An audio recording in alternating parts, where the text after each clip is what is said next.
और मैं चैलेंज करता हूं शिक्षा मंत्री जी को, कोटा के अंदर सेकंड ग्रेड के ट्रांसफर हुए, मैंने 0.03% भी प्रशासनिक ट्रांसफर नहीं किए थे, 0.03। और इन्होंने अपने कोटा संभाग में 24% और मेरी विधानसभा में 85% प्रशासनिक ट्रांसफर। इस शिक्षा मंत्री के ऑफिस के दलाल बने हुए हैं। आप समझ में नहीं आ रहा यार, शिक्षा के क्षेत्र में अगर ट्रांसफर में पैसे ले रहे हैं, लोग लूट रहे हैं, स्कूलें बर्बाद हो रही हैं, बच्चे रो रहे हैं और मुख्यमंत्री आंख मीच के बैठा है, तो इससे बड़ा दुर्भाग्य हमारे प्रदेश का क्या होगा। हमारी एक राजस्थान की ओबीसी की गवर्निंग काउंसिल बनी हुई है, जिसमें तकरीबन जो 35-40 लोग हैं वो आज इसमें आए हैं और ओबीसी के मुद्दों के ऊपर चर्चा परिचर्चा हो रही है कि ओबीसी को जितनी उसकी हिस्सेदारी है उतनी उसकी भागीदारी हो हर चीज। ओबीसी का जो आरक्षण है उसको बढ़ाया जाए, ओबीसी को कैसे कांग्रेस के साथ में जोड़ करके और जो भी सरकारें बनती है उनमें जो भी संसाधन है उनका उनके लिए उपयोग हो, किस प्रकार से हो, वो उस पर भी चर्चा हो रही है। और राहुल गांधी जी ने जो जातिगत जनगणना की बात की है, वो केंद्र की सरकार ने अनमने मन से माना तो सही आखिरी में, लेकिन उस पर अब भी जनगणना में काम नहीं हो रहा है, तो वो भी एक मुद्दा है।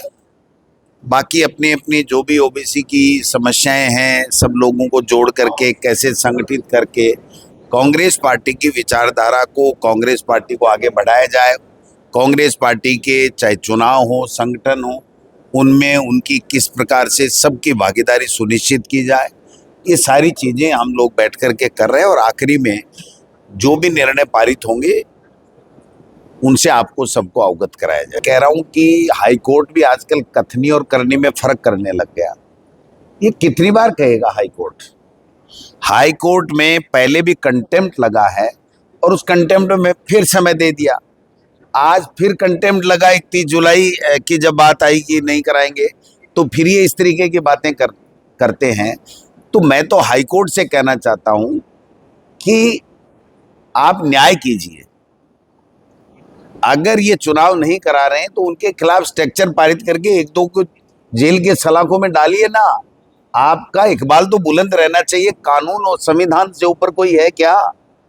ये लोग बाग बार बार हाईकोर्ट को आंखें दिखा रहे हैं। हर मंत्री और मुख्यमंत्री ये कह रहे हैं कि हम तो एक साथ कराएंगे, जो मर्जी है जो हाईकोर्ट कर ले, हम तो ओबीसी आयोग जो है वो रिपोर्ट देगा तब देगा।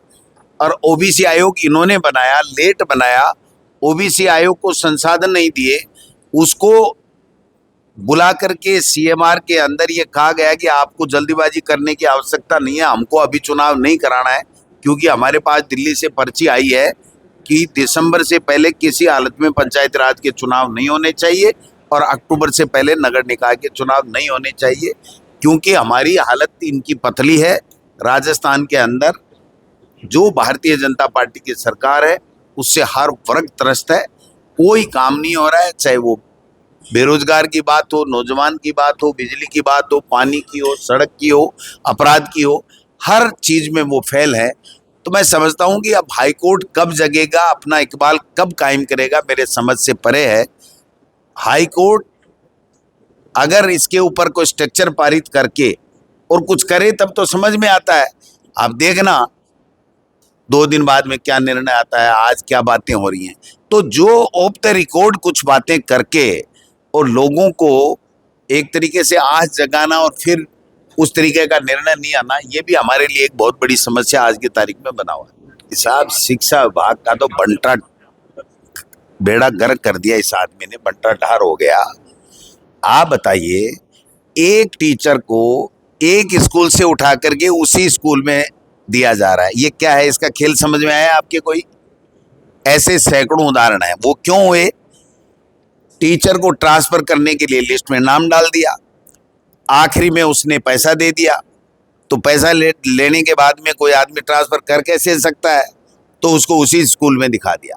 मैं प्रामाणिकता के साथ कहता हूं कि हमारे काफ़ी टीचर जो है इस प्रदेश में वो पहले से कह रहे हैं, उनको मैसेज दिया जा रहा है शिक्षा मंत्री के जो भी इर्द गिर्द लोग घूम रहे हैं उनके द्वारा, आपका यहाँ हो रहा है, आपको क्या करवाना है, कैसे करवाना है, और वो जाकर के संपर्क कर लेता है तो उसी स्कूल में उसका ट्रांसफर कर दिया जाता है। ये गारंटी सहित अगर कोई कहे तो मैं इसको प्रमाणित कर सकता हूं, अगर सरकार चैलेंज करे तो, कि जिस व्यक्ति का लिस्ट में नाम हुआ उसने पैसा दिया सिस्टम में, और पैसा देने के बाद में उसका उसी स्कूल में आगे नाम लिख दिया, क्योंकि उसका ट्रांसफर लिस्ट से नाम तो हट नहीं सकता। 1000, 2000, 5000 की लिस्ट बनने के बाद में उसमें से एक कड़ी निकालो तो बड़ी दिक्कत होती है, आखिरी समय में वो सारा का सारा सिस्टम बिखर जाता है। तो ये तरीका निकाला गया कि पैसा आ गया तो इसका ट्रांसफर रुक गया, और दुनिया भर का भ्रष्टाचार इस ट्रांसफर के अंदर हुआ है। ऐसी स्कूल में बता सकता हूं कि सीनियर की स्कूल है, 500 का नामांकन है, 3rd ग्रेड के टीचर के भरोसे छोड़ दिया गया, 5-5, 7-7 व्याख्याता, प्रिंसिपल, वाइस प्रिंसिपल सब हटा दिए गए। 12 महीने से प्रिंसिपल का पदस्थापन नहीं हो रहा है, 12 महीने से वाइस प्रिंसिपल की पदोन्नति के बाद में उनका पदस्थापन नहीं हो रहा है, 8 महीने से व्याख्याताओं का पदस्थापन नहीं हो रहा है, 12 महीने बाद में हाई कोर्ट पूरी की पूरी डीपीसी को निरस्त कर रहा है। जिस डीपीसी को निरस्त किया है, इसका मतलब जो लेक्चरर से वाइस प्रिंसिपल या प्रिंसिपल बना, उस प्रिंसिपल का वो पदोन्नति समाप्त हो गई, उसको उस पदोन्नत किए गए स्थान के ऊपर ट्रांसफर किया जा रहा है। जो समसा में इंटरव्यू की पोस्टें हैं, उन इंटरव्यू की पोस्टों पे पैसा लेकर के सीधा लगाया जा रहा है। आज तक के इतिहास में नहीं हुआ, जब से समसा का गठन हुआ तब से नहीं हुआ, और इनके इर्द गिर्द के लोग खुलेआम पैसे ले रहे हैं, खुलेआम भ्रष्टाचार हो रहा है, नग्गा नाच भ्रष्टाचार का किया जा रहा है। कोई पूछने वाला नहीं, कोई सुनने वाला नहीं। और अब तो सुन रहे हैं कि पहले मंत्री बनाएगा, फिर अधिकारी उसमें ब्यूरोक्रेट्स उसमें तब्दीली करेंगे, फिर दोबारा मंत्री के पास जाएगी, फिर उसमें पैसे लेके तब्दीली होगी, फिर सीएमआर में सीएमओ में जाएगी, फिर सीएमओ में पैसे लगेंगे, फिर जा कर के नीचे होगा शिक्षा विभाग में। तो लोग ये भी कह रहे हैं कि कर कौन रहा है, ट्रांसफर कहाँ से हो रहे हैं, चल किसके लिए, ये समझ में नहीं आ रहा। सारे बीजेपी के एमएलए रो रहे हैं, वो कह रहे हैं, आपने देखा होगा फतेहपुर में श्रवण चौधरी आया कि मैंने नहीं कराया, कैसे हो गए। मेरे यहाँ 400 में से 358 प्रशासनिक ट्रांसफर किए गए, आप समझ सकते हो। 400 में से 358 प्रशासनिक का मतलब है कि सीकर का आदमी बांसवाड़ा में जाएगा, बांसवाड़ा का आदमी हटेगा वो झुंझुनू में आएगा, झुंझुनू का आदमी हटेगा वो जैसलमेर में जाएगा। ये कौन सी प्रशासनिक आवश्यकता पड़ गई। ये पूरा का पूरा राजनीतिक द्वेषता और भ्रष्टाचार, दो ही काम है। और आरएसएस इस पर्दे के पीछे पूरी तरीके, एक राठौड़ है, मैं नाम तो भूल रहा हूं उसका, संस्कृत एजुकेशन का, संस्कृत शिक्षा का है, और वो पूरी की पूरी हमारे सीकर का चूरू का संभाग है, उसमें वो आकर के पूरा कह रहा है इसको चेपना है, इसको यहाँ करना है, इसके पैसे आ गए, इसके ये नहीं आ गए। क्या तो राठौड़ है, उसका नाम मैं बताऊंगा आपको, मेरे शाम को प्रेस नोट में बता दूंगा, मुझे कोई दिक्कत नहीं है। पूरे के पूरे टीचर कह रहे हैं, ये इनके मंत्री जी के पीएसओ का फोन आप टेप कराओ, सरकार में दम है तो। इनके पीए है वो एक साथ घूमता है, उसका फोन टेप कराओ, पता लग जाएगा। कई मंत्रियों के पीए।